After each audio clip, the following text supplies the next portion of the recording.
Have to rest.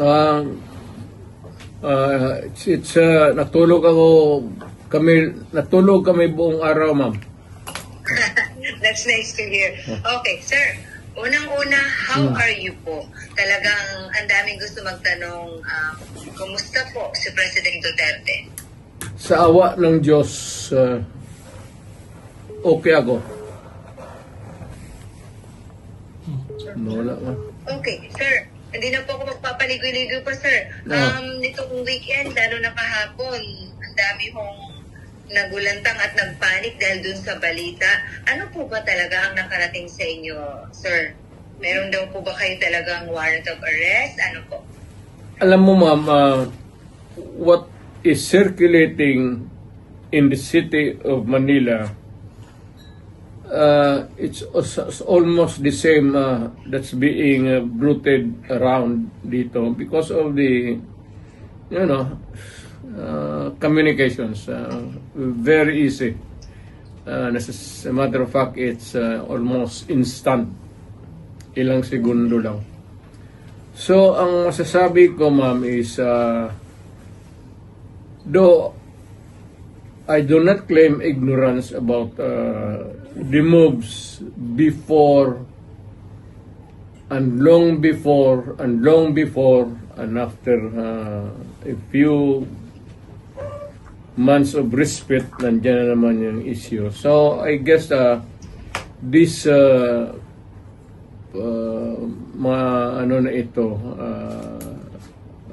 issues, I would call them, would hound me until the dying days of my life.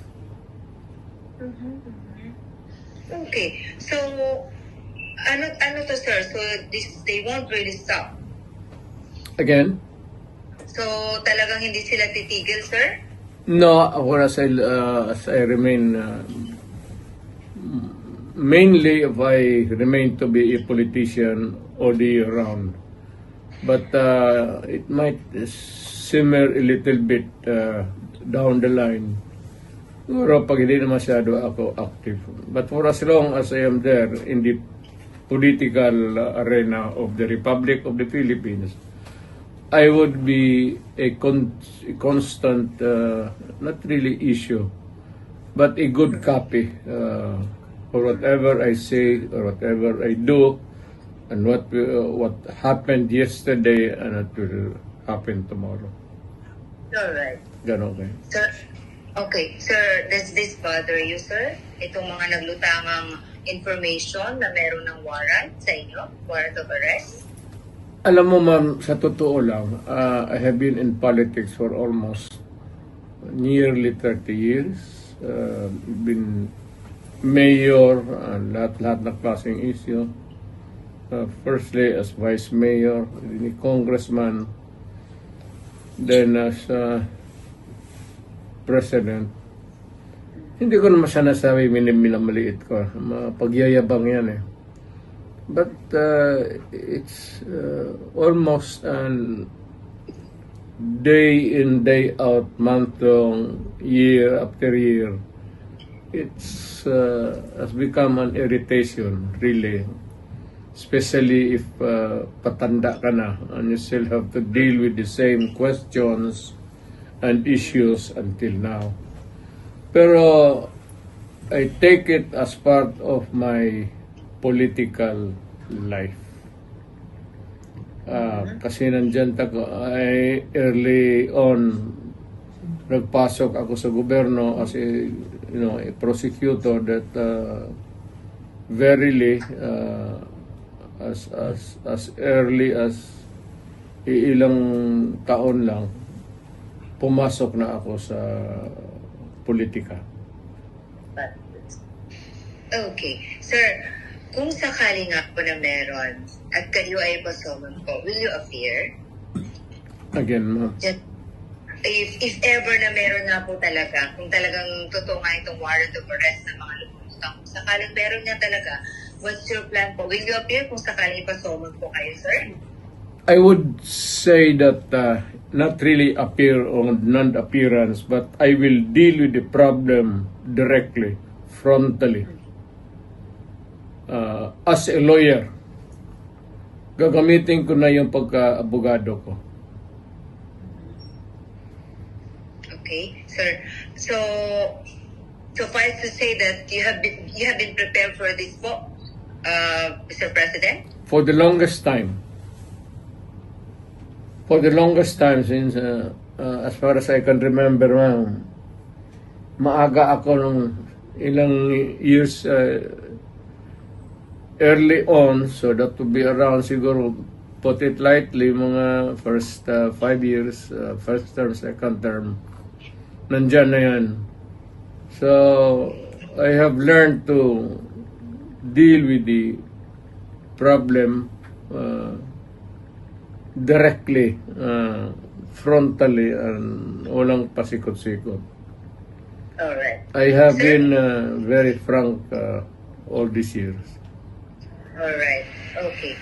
Sir, aside from this po, sir, meron din pong i-final sa inyo sa DOJ na insight into sedition. Unang-una, what's your take on this po, sir, na kayo po ay na-file ng ganito, sir? Is it the sedition ngayon? That's different, sir. Aside from ICC, sir, meron din po, di ba, sir, may final din po sa inyo insight din sa DOJ? Inciting to sedition? Wala akong alam yan. Ngayon lang. Alam ko na may plano na idemanda ako, pero specifics, ngayon ko lang nalaman. Yun naman sa ICC, matagal na yun. Whatever course it might turn to, I am ready for it. Kasi dumaan ako sa trabaho ko, ma'am, as an appointed elected official of the Republic. I do not there no excuses to give. I offer no apology. I did what I did because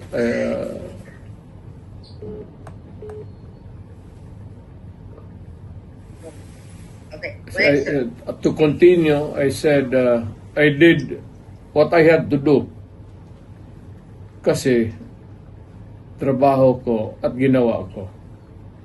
Whether or not it would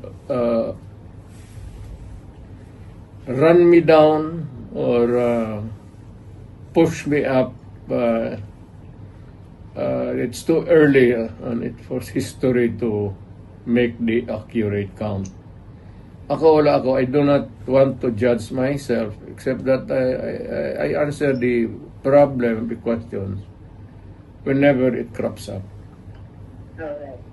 Okay. Sir, amidst all these, issues about your, the arrest warrant po ng ICC, pinag-uusapan dito ngayon, syempre, yung impeachment po ni VP.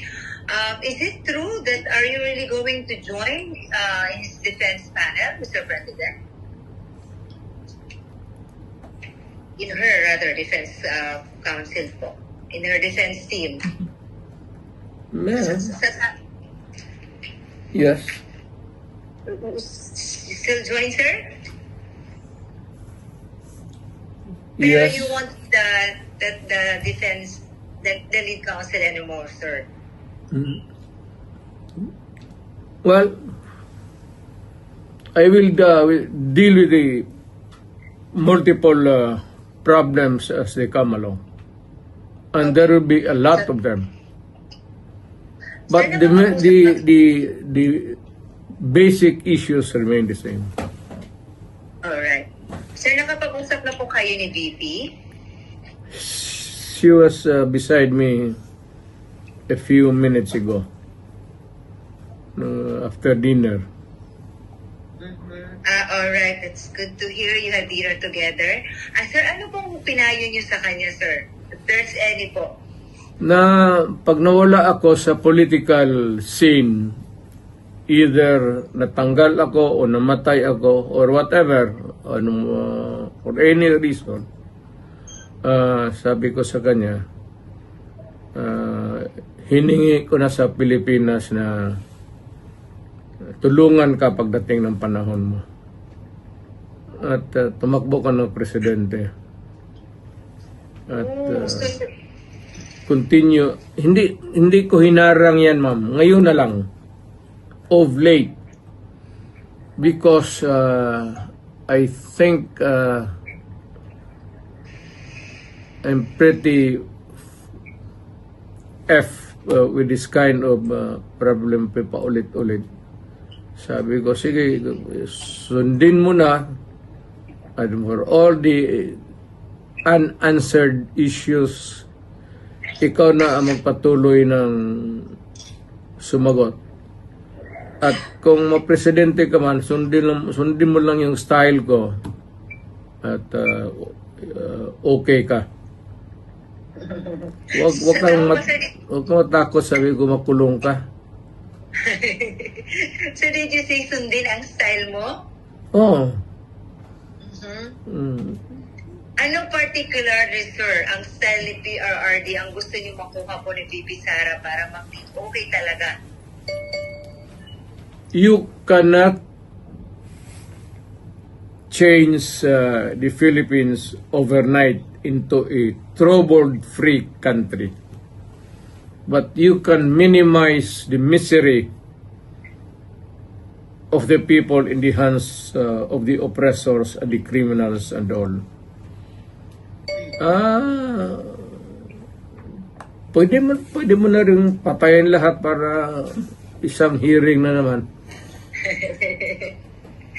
Sir, kaya yung mga ganyang salita mo, sir, kaya ano eh. Anyway, sir,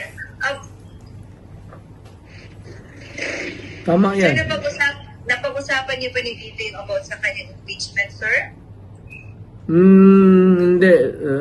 Hindi naman naniniwala yung babae niya ng payo. At saka, hindi naman interesado yan kung ma-impeach talaga siya o impeachment ay proceeding. The trial itself, you should not worried a bit. I don't know, but makita mo naman yung sa karakter ng babae na yan. It's totally indifferent yung mga problema na yan. I mean, she can always respond. But as always, she has been responding to me. Well, I can always transfer to a new life, a new beginning. Ganon yan siya eh. So, pagka ganon ang kausap po ang tao, hindi mo mabigyan ng payo. What for? Hindi naman nakikinig.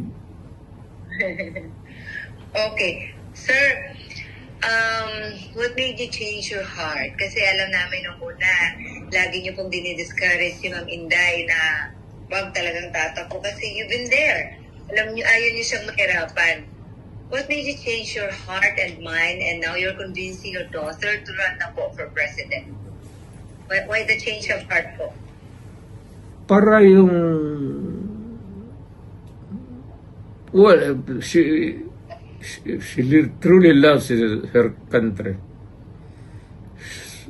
Dapat gawin niyang gawin. At this time, at this point in time, when paalis na ako at patanda na, at maybe soon, so sooner than expected, I will make my exit as a politician. And then how did she respond, or what was her reply po to you, sir? I think si Inday has become a political animal. Kasi lolo niya for the longest time, governor of Davao Province yung isa pa. Parang pumasok na sa subconscious level niya yung politika. Tapos ako, tagal ko sa politika. Okay. Sir, may I just go back po doon sa ICC, nung pumutok po pala ito kahapon, sinabi po ng Malacanang na nagre-ready po sila for any event